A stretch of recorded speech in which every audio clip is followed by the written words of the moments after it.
God never had a rule book.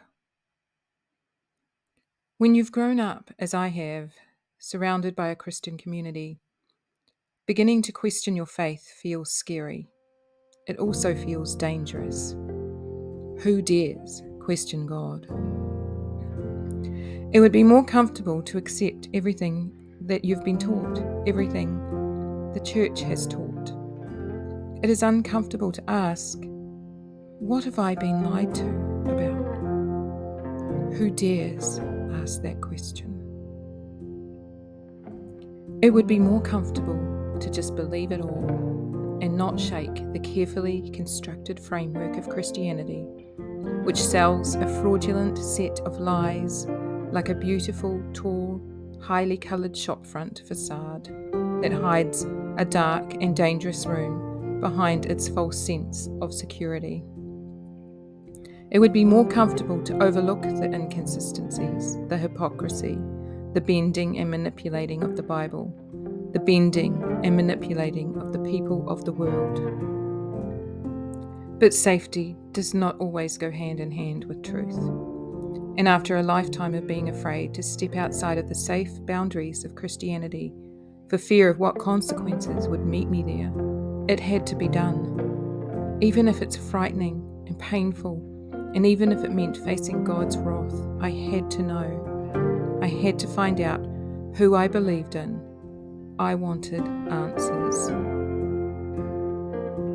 Is God the God of my parents? Is God the God of my church? Is God the God of the books I read or the music I listen to? Is God the God of the hymns? Is God the God of the end-time preacher or the megachurch pastor from a faraway country? Is God the God of Bill Gothard? Is God the God that I've been taught about? All these voices, all these opinions, all these interpretations, what is truth? Would the real God please stand up? How do I shut out the voices, all these messages? And how do I find God, the one who belongs to me, the one who knows me, not the one all these voices are trying to sell me, as though the divine creator, the God of the universe, the great immortal one, could be reduced to 30 shekels of silver and sold off to feed the eternally hungry beast of consumerism and culture. It takes courage to find. Some have the search forced on them, others seek it out. I had to stop being a Christian. Yes, it's true. I had to stop being a Christian. I no longer call myself a Christian. In Christianity, we are programmed to think that if we abandon the tenets, the rules of our faith, that God will punish us, that we will lose our salvation, that we will commit some unpardonable sin. And it is only natural to believe this because, as we read in the Old Testament, or had it read to us as children, had it taught to us, had it reinforced over and over and over again, God seems to sometimes be vengeful and harsh and wipe out entire populations of people if they mess up. And we humans are probably going to do that, mess up, because we're, human. So God has been turned into a rule book. You sin, you die. You displease God, He'll kill you. And that's not how it's supposed to be. I've always been a good girl, a rule follower, the firstborn in my family, the one who sets the example. I became a good evangelical girl too, and wanted to please God. When I met Bill Gothard and my family fell headfirst into his corrupt, perverse, counterfeit faith, it only layered upon the constructed images of God and faith that were already there in my life, put there by the veil of deception and lies perpetuated about God and Jesus by the Christian church for centuries.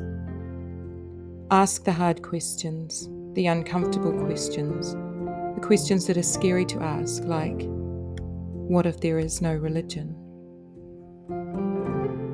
Humans love rules. We are taught to live with rules. We are taught that without rules there is chaos. There's always someone to tell us what to do, who to follow, where to go, and how to do it. We create rules for everything. Rules for society, rules for our families, rules for the road, rules for war, rules for schools, rules for workplaces, rules for religion, rules for Christianity, rules for God, rules for knowing God. What if there is no sin? Someone else told us how to think, how to be, how to follow, and we did, faithfully. We followed all the way into a cult, and not just Bill Gothard's cult. His is just a subcult that grew out of the parent of all cults, modern Christianity.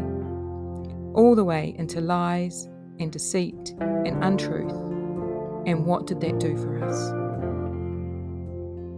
It stopped us from knowing, really knowing, the one who loves our soul. The one whose only rule is the rule of love. What is that? Jesus himself said it. Jesus who came to do away with rules. In Matthew 7:12 he said, "Do unto others as you would have others do unto you." If you want a relationship with the divine creator of the universe, and it is possible, you first have to let go of the rules that are keeping you constrained and connected to a false ideology. Let them go. It is actually that simple. Rules create fear. Fear creates locked cages, prisons, shackles, and binds. Perfect love casts out all fear.